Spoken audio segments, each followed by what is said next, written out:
impossible to namin, sabi niya, and the abundance of the heart and mouth speak. And where your treasure is, there your heart is. Kaya hindi kayo pwede magbuhay kasi may hindi yung treasure.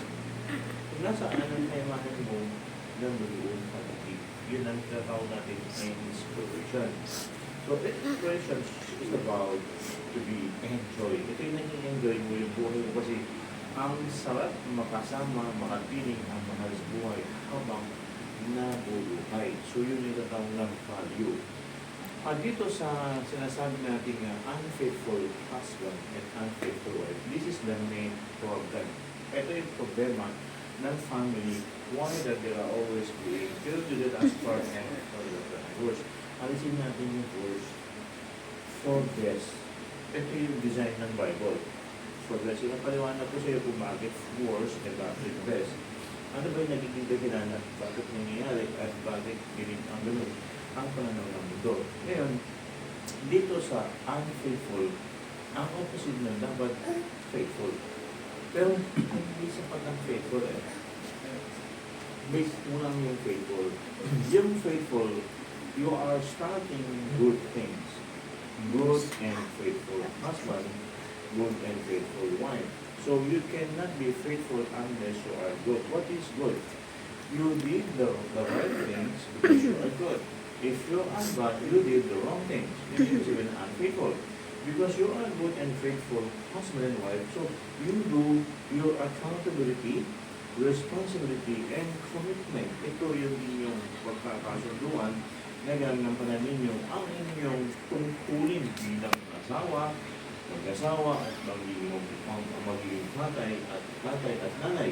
Sabi ng good and faithful husband and good and faithful wife, ito yung design. It's supposed to be, these are designs of God to be faithful to each other so that there is trouble inside your family, even in your relationship. Kaya nagkakaroon ng tatang broken family because of that bad things or things to do.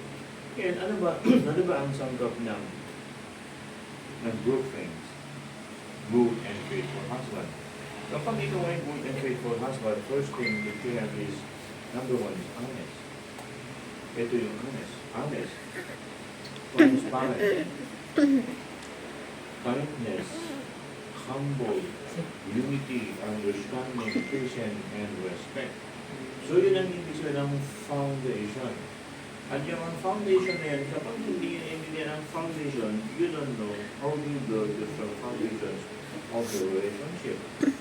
Hindi niyo mapapatibay ang mga bagay nito kapag hindi mo nagawa yung mga bagay yun at kapag hindi ka nagkakaroon ng ganun. So, ang design ng Diyos sa lalaki at saka sa babae, yun. Kaya, di ba, pag nagsimula kayo sa isa't isa, wala na pag mga nag-girlfriend kayo, bawal ka dyan, you're so much to inspire. Lahat, ano ba, good morning. Alam mo, yun parang hindi kayo magtuwal. Hindi, ayaw umalis ng isa na hindi kasama. Yun ay ibig sabihin ng value. But why along the way, there are such things that they are wrong because they are not being good and faithful up to the end. So ano ba ang symbol ng bread? Iyon ba yung bread mo? Janet, gawin natin kasi. Etong bread na ito, meron itong meaning.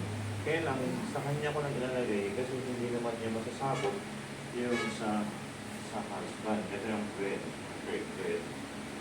What does the meaning by bread? Ito yung symbol ng pagiging married at saka marriage and wedding. Kapag ilalagay natin sa lalaki, ang sabi ng bread sa lalaki sa Bible is husband, love your wife. So kapag sinabi mong love, cover her with love and protection. Naging mo siya, ingatan mo siya, hindi mo maawayan, iintindihin mo.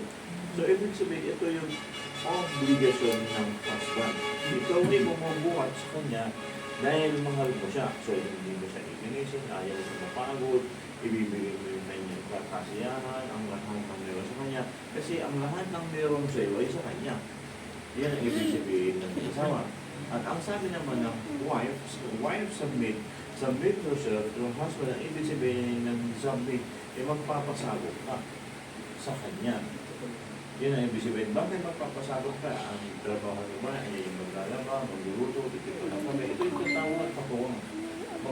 Magkatuwang kayong dalawa. Yun ang design ng grade.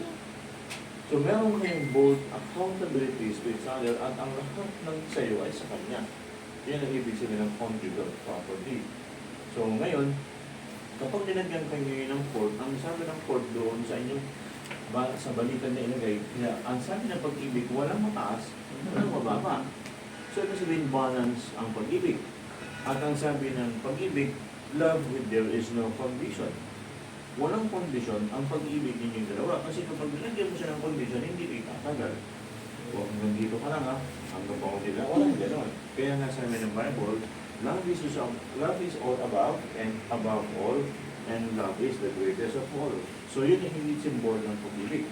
Ngayon, dahil sa obligasyon ng lalaki at sa babae, so ito yung commitment na ang dalawa ngayon ay pinag-isa na.